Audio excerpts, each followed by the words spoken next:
Welcome to Trench Diaries. This is Blood, Dust and Snow, Chapter 13. On Tuesday, August the 19th, we are woken by the sounds of wild shooting. Alarm! Enemy tanks! Alarm! Enemy tanks! We stumble out of the tent, but by then an anti-tank gun on the left has made short work of the Russian tank. It is already burning. It is becoming quiet again, so we crawl back into the tent to catch some more sleep. Half an hour later, however, the shooting starts again. This time it's an anti-tank gun in an advanced position which starts firing. Out of the tent again, and there is a civilian car in the field about 500 meters away. It was shot up by Lopez' Panzer IV, who at the time had taken fire from a hidden anti-tank gun in the forest on the other side of the field. The combined fire of everything the company has to offer seems to have silenced that Russian gun, but it has to be pointed out that our scouts have reported that the forest was free of the enemy. After they had left, the Russians had seemingly moved back in. Now we could catch up with some much-needed sleep until 8 o'clock. It was a beautiful day. I couldn't help thinking that yesterday's attack had cost another young and flourishing life. The dispatch rider had found Matusek and had brought him back to the company, where he reported that his crew was unhurt. In the other crew, however, Unteroffizier Dahlmann had been slightly wounded and Bussmann, his gunner, severely wounded. Gefreiter Maashäuser had been killed. Albert had been lucky and was completely unharmed. There had been Russians lying in the grass only 15 meters ahead of their tank. As soon as Maashäuser had bailed out, he had been shot through the head and was killed immediately. A firefight developed in which Dahlmann and Albert desperately tried to defend themselves with their pistols, and it was only when Albert gunned down one of the Russians that the situation changed.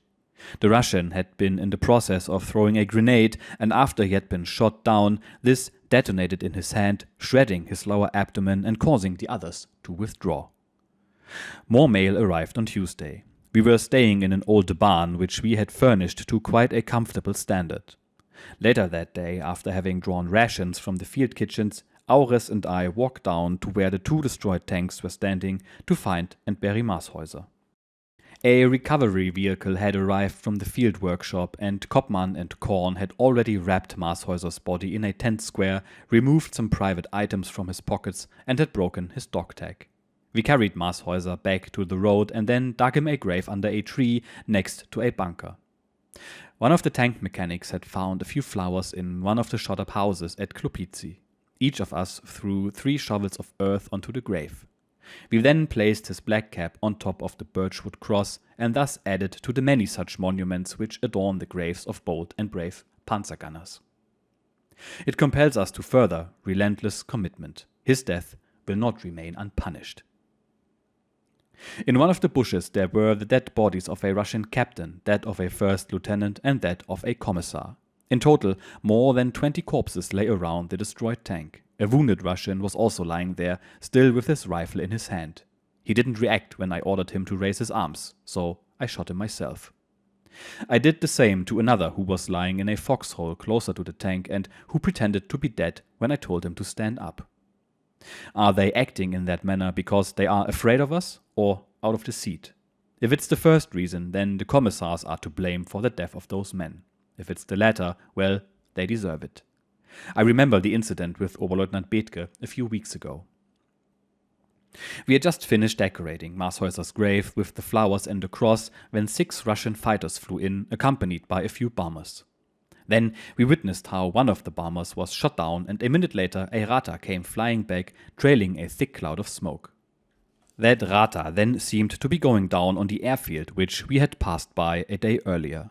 For the moment we were cheering the event, but not for long, as soon after a whole swarm of Ratas plunged down from the sky and came at us in a low-level attack.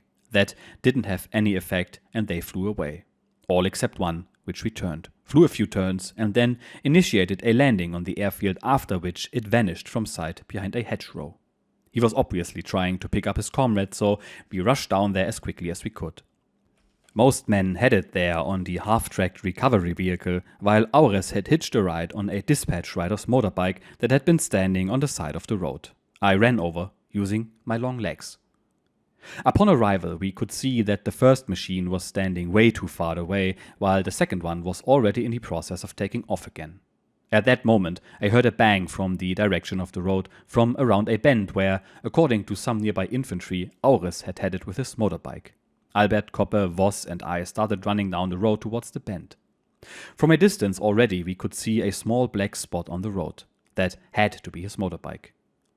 I was carrying a Russian machine pistol while the others all had their pistols, and together we now advanced carefully up the roadside. The first thing that caught my eye were several dead Russians, and I realized immediately that these men had stepped on mines. Now we had to be very careful. Now, only a short time later, all this feels unreal to me, so distant and improbable. But the sight of those Russian corpses, unburied by their comrades and only hastily covered with a few branches due to the fear of mines, somehow increased the gravity and seriousness of the situation. Albert Berscheid and Wrenger, who had been following behind, crossed over to the right side of the road. Slowly and with crouched bodies we walked through the minefield, our eyes peeled on the ground and watching every step getting closer and closer to the motorbike. There was a man lying there, he was waving to us. Now we had to be fast. Quick help was needed. We started running, no one was firing on us. Only a day before there had been heavy fighting at this very spot. When we had finally reached the motorbike, we could see the whole mess before us. The dispatch rider and Aures had driven over a mine. The whole road was covered with mines. There was no sign of Aures, only his cap and his pistol were lying on the ground, together with some parts of the motorbike. And the driver himself, I could hardly look at him, so ghastly was the wound on the poor boy's leg. The mangled bones of his lower leg were sticking out of a lump of shredded flesh, and the whole bloody mass was attached to his upper leg, only by the thin strip of sinew and flesh. He had deep wounds on his arms as well, all of them full of splinters, and his artery had been cut as well. With the leather strap of the machine pistol and a normal bandage, I first created a makeshift ligature for his leg and hurried to finish before the blood vessels, contracted by shock, started bleeding again. I also started bandaging the wounds on his arms, but then I ran out of bandages.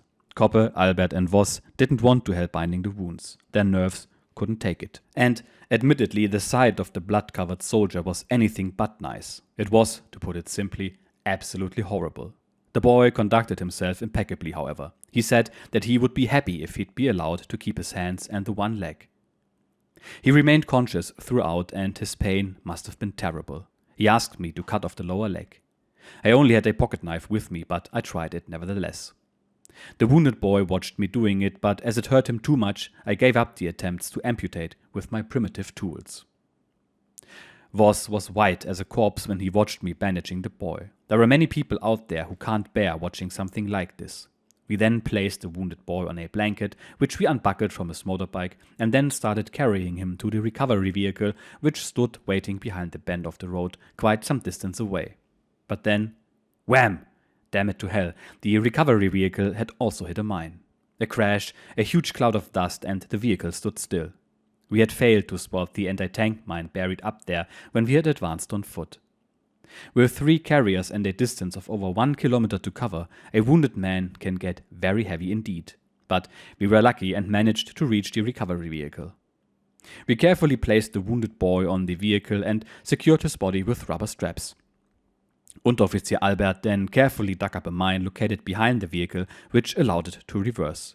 It was still in working order, although the driver had a deep cut in his scalp. Albert, Koppe and I then went back to look for Feldwebel Aures, or at least some traces of him. We searched everything as well as we could, even walked to the airfield to search the buildings located on it. There was no sign of Aures. When we walked back, we took a pile of blankets from a Russian artillery limber which had run onto a mine. We were concerned about Aures, fearing that he had fallen into the hands of the Reds, but knowing Aures, there was always the possibility that he had fought his way back to the road himself.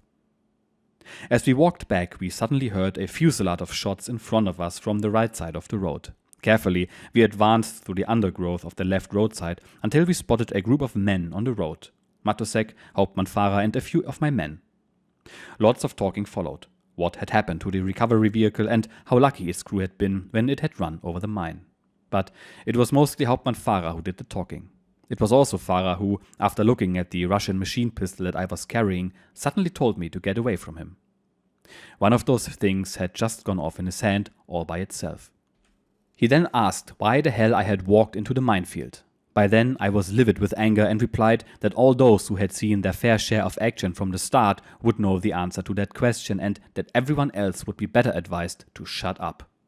In the aftermath, that reply led to a joint meeting with Hille where Farah withdrew his accusation and even offered me his hand in friendship. I ended it there as I had no intention of taking this any further. Saturday, August the 23rd, 1941. I am sitting in a cottage which is owned by an old Estonian woman. We have to stay here all night. I don't know what the plan for tomorrow will be, but we know that we will be deployed somewhere else. The current situation is as follows. Together with Vorausabteilung Limbrunn, our 5th Company has driven the advance of the division further towards the northeast, where it is now only 45 kilometers away from Leningrad and only 35 kilometers from the coast. We are not advancing any further north as the main road ahead of us is already in range of the Russian coastal artillery. That we want to avoid having our heights tanned by those big buggers which can rotate their guns 360 degrees is pretty clear. We'll defeat the Russians anyway. Our attack stalled in front of Luga. There, the 8th Panzer Division has turned southeast towards the Luga, while the 1st and 6th Panzer Division are defending towards the north for as long as it takes to clear the situation and to get rid of the Russian divisions there. Some of our recce squads have managed to advance within 5 kilometers of Peterhof. The only Russian soldier they could find there was a courier, who was of course taken prisoner by them. He had been on the way from Luga to Leningrad. All along the defensive line, the Russians launch regular, small unit attacks. That's all. Some tiny village nearby was suddenly attacked by 4 tanks and 250 Russians. 4 tanks were destroyed and 160 Russians finished off. We can also feel the effect of the many airfields in this region. Bombers and Ratas come to visit often. Only 500 meters from here, some Ratas have only recently strafed a vehicle of the artillery. Of the 12 Ratas, not a single one was shot down, but they in turn nearly sent one of our Messerschmitts to the ground, which had been escorting one of our Focke-Wulf reconnaissance aircraft. Just now we have received supplies including half a liter of schnapps, chocolate and 150 liters of beer for the company. Not bad at all, but let me talk about what else happened in the last few days. On Wednesday, August the 20th, we moved into a defensive position, but nothing happened. We rolled back into a forest behind Gorky, where we settled down and made our home for the next 8 days. We dug a square-shaped hole and covered it with wooden beams, which would serve as protection against shell splinters. We also gathered some fresh hay, which smelled wonderful and on which we then had a good night's sleep. But on Thursday, August the 21st, Oberst Koll ordered us to move. We were all feeling very sorry for ourselves. We moved into a forest outside Kaladeri, tall pine trees without any undergrowth, where it started to rain. No Russians in sight. On that evening, Oberst Koll briefed us about the situation here in the east. Even if I am not home by the 31st of August, we will surely have taken Leningrad soon. On Friday, August the 22nd, we moved from the high forest to another place nearby, where, together with the riflemen, we formed the mobile reserve of Kampfgruppe von Seckendorf. In the worst case, our tanks could carry a whole company of riflemen. During the night, we heard the sound of intense shooting in the distance, but were not committed ourselves. Sunday, August the 24th, 1941. Puljevo. I am again sitting in the house of the old Estonian woman. Our tank is parked right next to it. Thunderstorms and rain have driven us all indoors. In one corner of the room, another woman is delousing a child. She does so with a kind of religious devotion. Glesken and Ritgen have just been over, and shortly before that, Theo Langenbruch was here to collect his mail. An Unteroffizier of the flag was here too. He wanted to have me as witness for his destruction of a PO-2 aircraft. He is stationed 50 meters away from here. The flag is now firing armor-piercing shot at some of the more heavily armored Russian aircraft. Several new types have made an appearance, including some modern bombers and fighters. Now that it's raining, we won't get any more visitors. No one really knows what we'll do next. The general situation isn't too bad for us. Voroshilov has issued a statement in which he orders his people to stock up on food supplies. The circle around Leningrad is slowly closing. Again, we are the division which is at the forefront of it all. Otherwise, nothing new. Last night was freezing cold. Just now, 6 Russian fighters zoomed over, even though it was raining. Everything and everyone opened up on them. Since Verdecker has brought down that Russian fighter with the Russian gun, everyone else seems to be determined to copy the feat. Monday, August the 25th, 1941, 10:30 a.m., Puljevo. Our rest has come to an end. We've just been subordinated to the 8th Panzer Division and are to march out at 1100 hours together with Battalion Zollenkopf. There seems to be work for us again. I wonder where. I hope it will help to close the door of this shop a bit sooner. Yesterday evening it was reported that Luga had fallen. I don't know yet if that is true. I wish it was, it would be nice. The entire sky in that direction was illuminated by huge fires last night. The horizon was bathed in blood-red clouds. It is only good that the war isn't waged on German soil as it was in the 30 Years' War. Last night was very cold again. It makes me wonder how the weather will develop in the future.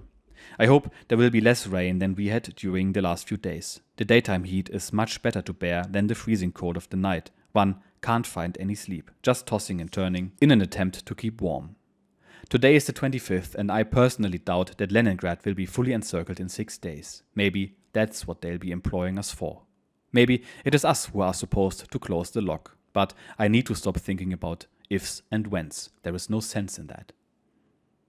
Yesterday evening I washed my clothes in a water hole nearby and the results were better than those usually achieved by the Russian women and it didn't need the usual payment of a loaf of army bread.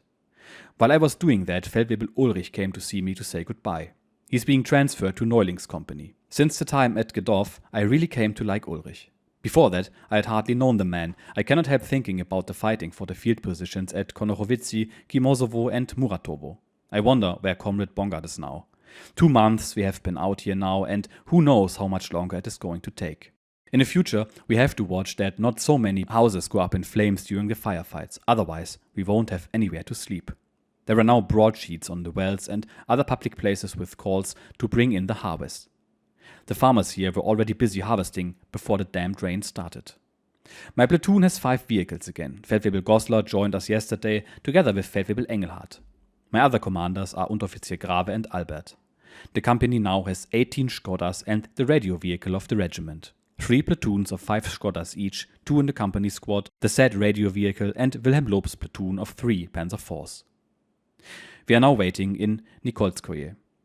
The vehicles are lined up alongside the houses and are well camouflaged. The boss has driven off to find out what he is supposed to do with us. Earlier we drove through a village, Natsashevka, which was inhabited by a strikingly northern type of people. Most certainly Finns or Germans. Women and children with long, beautiful faces, light blue eyes and white blonde hair. Clearly not of Russian or Slavic descent. We were astounded to see gardens, even beautifully kept gardens, with nicely painted fences. I wonder how these people managed to survive out here. The fields were the best we had seen in the whole region. Nikolskoye had been virtually abandoned by the people, but it is a clean village with a neat church made from stone. On its spire, of which half is sadly missing, sits our artillery observer who is guiding the fire of our 15cm guns onto some Russian railway stations ahead of us. Not much else going on here. We are to establish a defensive line. What our next task is, we don't yet know. I wonder what news the boss will bring back. Wednesday, August the 27th, 1941, Pokrovka. Yesterday I couldn't write anymore. Hille, Pfarrer Lope, me and the other platoon leaders had been called to a briefing with Oberst Zollenkopf to discuss the further deployment of our company. We are defending a line facing beaten Russian troops flooding back from Luga.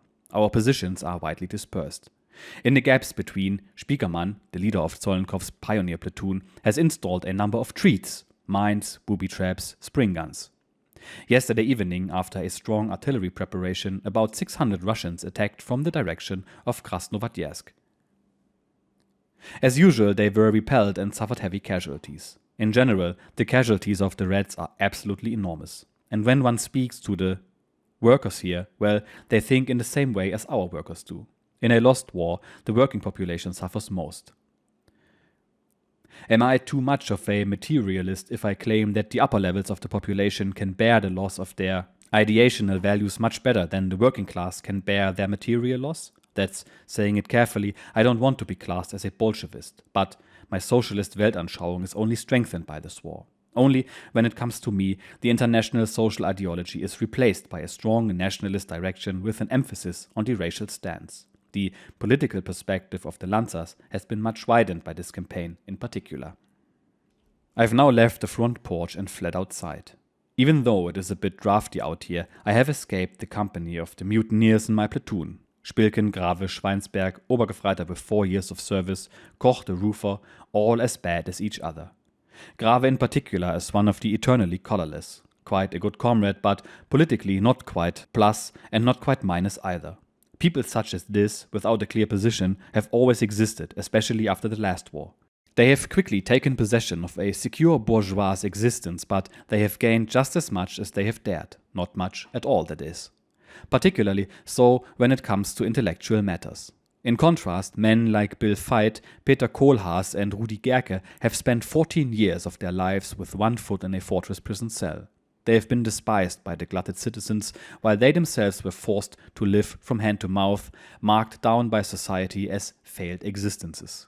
But it was them who helped to shape and create a new enormous Reich, and that monumental thought and the satisfaction that arises from it is worth so much more than quietly munching one's middle-class cabbage bought with secured union wage. Now then, enough of politics. We have to move out soon. I've just seen the boss. We'll have to shift our positions a little bit further to the right. Why? Only the stars know the answer. This kind of thing doesn't bother me anymore. I have become just as stubborn as all the other Lancers have become. Yesterday evening, when it had just become dark, we had to move houses, even though we had only just moved into what seemed to be the only waterproof house in the village. And now, just because the battered riflemen need something to lean on, I have to move my 5 laughable tanks.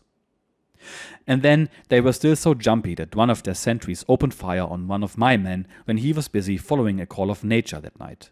Good that the comrade wasn't able to hit anything, and even better that most of our Lancers are a lot more relaxed.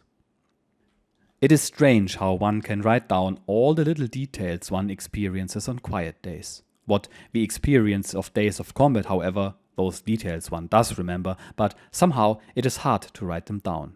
The faces of the Russians who surrendered after the close fighting during the attack on Konnorovitsy, the expression of the man who lay next to my tank and threw the hand grenade even though he was already looking into the barrel of my pistol and only a fleeting second before I shot him dead. One cannot really express all of this on paper. Then the Russian tanks appeared. I warned Wenger via the radio. Eject the high-explosive shell, load armor-piercing, the deadly serious face of Wittkötter when the gun suddenly jammed, 3 enemy tanks ahead which could have ended us then and there. I will never be able to forget that. The expressions on the faces of the riflemen, weapons in hand, machine guns ready, riding on the tank during some fighting advance through a forest. The constant watch for Ratters in the sky. All this I will not forget. But I can't describe it properly either. I have seen photographs of men attacking across a river in assault boats. They looked like our own riflemen when they advanced towards the Russian bunkers at Arrokyuli. Feldwebel Westhoff of the Gradschützen with his small mustache and the machine gunner of his platoon who just stood there in front of the foxholes, his machine gun at the hip, keeping the heads of the Russians down with his scything fire. The 2 men I supplied with hand grenades which they then used to smoke out a Russian bunker. They all had the same hard, stony faces and tense expressions. The same as mine, I guess, when we stood in front of the Russians and our guns failed to work. This evening I was visited by Oberleutnant Schneider, the adjutant of Nebelabteilung No. 3 and former member of the Infantry Regiment 37. After the episode at Porečje, where we guarded his position, he was decorated with the Iron Cross First Class. He deserves it, and the award is not begrudged by anyone. He does a fantastic job as a forward observer for his unit.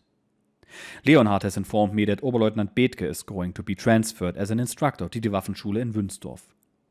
The ideal job for him, actually. There, he'll be reunited with Asshauer, Rink and the other boys of our company. I wonder how they feel now that they are freshly baked Unteroffiziere. We have supplied them all with the attestations needed for the assault badge. Currently, there is a very peaceful atmosphere here, just like in one of those forest villages near Hamburg at this time of year. The Russian artillery is silent, and smoke from the evening fires rises into the clear evening sky from the chimneys of the clean wooden houses. I can't help thinking about Jochen Möllenberg, about Kleinjung, Vielbaum and Günther Eggers. They will walk with us, be among us again. I still can't reconcile myself with it all. Friday, August the 29th, 1941. After the Russian night attack on Sivyoskaya, we have been deployed here to the 3rd Company of the Riflemen. Now I sit here in the doorway of a big stone-built barn which offers some protection against splinters. I am dog-tired, but I do want to try to describe what has happened. At 8 p.m. I was called to the boss for a briefing. Although he was still away with Zollenkopf, he had left a whole bunch of instruction for us. We were supposed to move our whole defense unit further towards the south into the wake of the advancing 8th Panzer Division. The crews stood at their vehicles and were ready to move out, but I had to wait for Hille, who only arrived back at 10 p.m. But when he arrived, he brought us the news that we had been given more time and were only to march out at 03:15 before the break of dawn. Then we would drive to Sevyorskaya to relieve elements of the 8th Panzer Division. After having slept from 11 p.m. to 3 a.m., we then marched out into the pouring rain. Totally tired and soaking wet, we arrived at Sevyorsk and were lucky enough to find quarters in an empty and quite exquisite house. The house was uninhabited. Using the hay from an adjacent barn, we made beds for ourselves and the crews in the room on both floors of the house and then caught up with some much-needed sleep. I made my bed on a quite excellent sofa in the living room. Before that, we had lit the stove and then slept wonderfully well, even though we were roused from it several times by the usual interruptions. Platoon leaders to the boss, briefing. Vehicle strength report requested, and similar malarkey. At 1300 hours, we inspected the position of the rifle company and then, accompanied by Lope and his tanks, drove to the glass factory, the name of which I have forgotten. It is located alongside a lake and was once built by Germans. A lieutenant of the Geheime Feldpolizei who had been born in that village was just then visiting the house he had been born in. The section there is held by Oberleutnant Stöcker, who was still asleep when we arrived because it had taken him and the vehicles the whole night to get there. One of his vehicles had driven into a roadside ditch and had become stuck there. He didn't see the need to get up when we appeared and greeted us like some old dame lying on the bed. He has always been a little braggart. We left Lope's lot in another small village and then drove to another place where Farah and Hille wanted to organize some meat. But there was no livestock and not even a single egg to be had, as the population of the village with the glass factory, who were all factory workers and did not own any ground or livestock, had to be supplied by the surrounding villages. The situation in the area was similar to famine. Hundreds of people were queuing for hours in front of vehicles from which bread was being distributed. In stark contrast to our situation at home, no one in Russia has wasted even a thought about securing the provision of the non-combatant population. We talked to a worker who spoke fluent German. He said that of the original German workforce, only an old man in his 70s remained. Until recently, he had still been the best-paid worker. Now he received a pension of 102 rubles, but then he had earned 700 rubles. That's 70 marks in German currency. We took a look at a church in the neighboring village which had been turned into some kind of dance club. That was also something the worker had told us about. Only the old people were still living their Orthodox religion. The young were growing up without any religion at all and felt good about it. Inside the Red Club, they had hung big cloths on the faces of Stalin, Lenin, Voroshilov, Kalinin, and other Soviet dignitaries. They were hanging right above the old and much smaller images of the saints. I was shocked at the scruffy appearance of the workers. Even before 1933, no one in Germany had looked that shabby. We then drove back to the glass factory, stopping briefly at Lope's position, where someone had managed to source a few scraps of fresh veal, of which some was handed to Hille. I took the time to rummage through some of the nearby houses. Communal kitchen, sports hall, a food and housekeeping shop all grouped together there. All very practical and, in my opinion, the right thing to do from a socialist perspective. Maybe it's because of the army that I am such a friend of communal cooking. Just the right thing for the employed, communal kitchen and cooperative society, but there is no space for individualism, just one of many arguments against all this. On our way back, we were overtaken by Zollenkopf's adjutant, who told us that there was something brewing in Sevyorsk. We drove back as fast as we could, but not without bartering half a dozen eggs from a Finnish woman in return for half an army loaf. Everyone is on high alert. The stolen chicken is out of the pots, the fried potatoes taken off the fire, and then to the vehicles on high alert. After we had waited for a while, however, we unpacked all of the food again and ate it all, nevertheless. Then it got dark and we deployed the sentries. Then the first news came in. A Finn had reported that he had seen large numbers of Russian troops advancing through the forest towards our position. Soon after, a Russian defector was brought in, and with him came more important information. He told us that at first they had wanted to defect with the entire company. His comrades, however, had been too scared of their superiors and had, at the last moment, decided to stay behind. Everyone had been in a depressed mood, but that morning at 0400 they would be attacking the village. One Russian battalion would attack from the left, while another would bypass the village and then attack from the right. A third Russian battalion would be kept in reserve. There were no tanks, but they had been promised artillery support.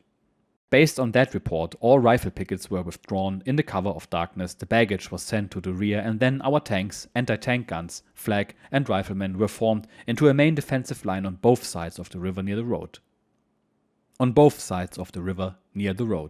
My platoon, together with WWII, was deployed on the left. Section commander was Oberleutnant Prinz. Trying to get through the vehicles of the withdrawing baggage train, it took us from 1100 to 1145 to cover a distance of only 1 kilometer. Obergefreiter Koch, a man of Albert's crew, was caught between two tanks, badly bruised on the hips and as such hors de combat. We placed him on a bed in one of the houses where he remained until dawn, shortly before the Russian attack, when a dispatch rider of the riflemen took him to a doctor. Even though it was dark, we had found good positions where, well camouflaged, we remained until the daybreak. Feldwebel-Dreyer's tank had to pull the vehicles of the flag from the wet and soggy fields and then took position on our right wing, leaning against the edge of the village.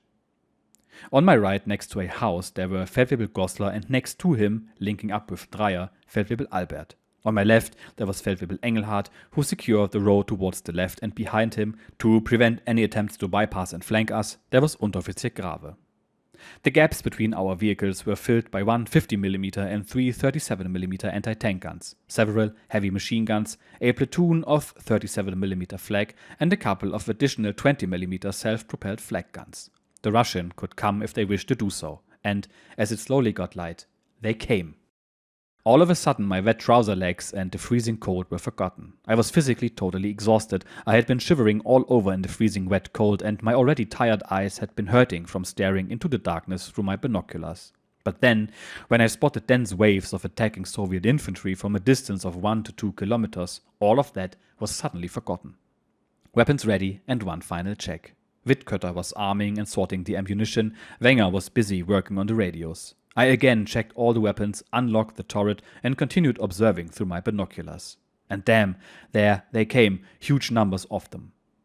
One could see how the individual Russian companies stepped out of the forest from where they advanced in an oblique angle towards the village on the left. They advanced in white lines. Due to the rain, most had tent squares hanging over their heads and shoulders, and many were holding their rifles with one hand on the carrying straps. On the far right of the Russian line, one company stepped out of the forest a moment later, directly opposite us, but they also swerved towards the center of the village. Everything was quiet when suddenly a few single Russian soldiers appeared about 300 meters in front of us. And I don't know which idiot was so unnerved by it all that he decided to open fire on them, as it had been agreed that we'd only open fire at closest range. An MG-34 started hammering away, and then the infantry guns on our right, possibly on someone's order, also joined the untimely concert. Then the 37mm flak started firing on some distant targets, while Unteroffizier Albert, somehow enticed by Hauptmann Farah, started firing on some single Russians. I was really angry at this uncoordinated waste of ammunition. That way, we had given away our new positions before having clipped even a single Russian hair. The effects of that folly could be felt shortly afterwards, when Russian artillery started falling around us, at least one 15cm and a battery of 7.62 centimeters. Some Russians were now approaching and entering the village, and our artillery started shelling it. Soon, the house of our neighbor there, the carpenter, started burning. A pity, the man had been very kind to me. Most of the Russians had withdrawn when the firing started, and now, slowly but surely, the fire of both sides got weaker, and Hauptmann Farah appeared next to my tank. My radio, receiver and transmitter had stopped working, and he informed me that a battalion of tanks of the 8th Panzer Division and a battalion of Kratzschützen were on the way to kick the Russians out of the village. On the horizon, one could see a company of Russians laying mines in a potato field on the edge of the forest. I could clearly see one man holding a large white object, probably a map, who seemed to be guiding the operation. I am now sitting in the building housing the children's home, waiting for the things that are lying ahead. The rainfall has become weaker and, at least at the moment, the same applies to the artillery fire. I was interrupted several times while writing the above lines when heavy shells detonated nearby. I hope they'll spare us in the coming night. At 1500 hours, Unteroffizier Enz was here with the field kitchens. He brought news from Hille. After clearing the village, the tanks of the 8th Panzer had pulled out again. 40 prisoners had been rounded up there. They told us that a Russian recce squad in civilian clothing had been in the village yesterday and had come back with a detailed report. They had known that we were there and with what strength. They had even known the location of Zollenkopf's command post. Feldwebel Giersig had been wounded by shell splinters and has to go to hospital. Another of our soldiers was sitting on the turret of a tank when a shell splinter tore through his trouser pocket and ripped away his wallet. Such luck. The Russians are firing again at the moment. 15cm caliber. I am out of here. And some more day-to-day life in this episode. The most interesting part is probably the failure to communicate between the units during the last engagement, making the entire combat group lose the element of surprise. Or maybe somebody just lost their nerve. Thankfully, even though the Russians have superior numbers, their morale and resolve at this point in the war seem low. That, I'm sure, will change in the future. See you next episode. Cheers.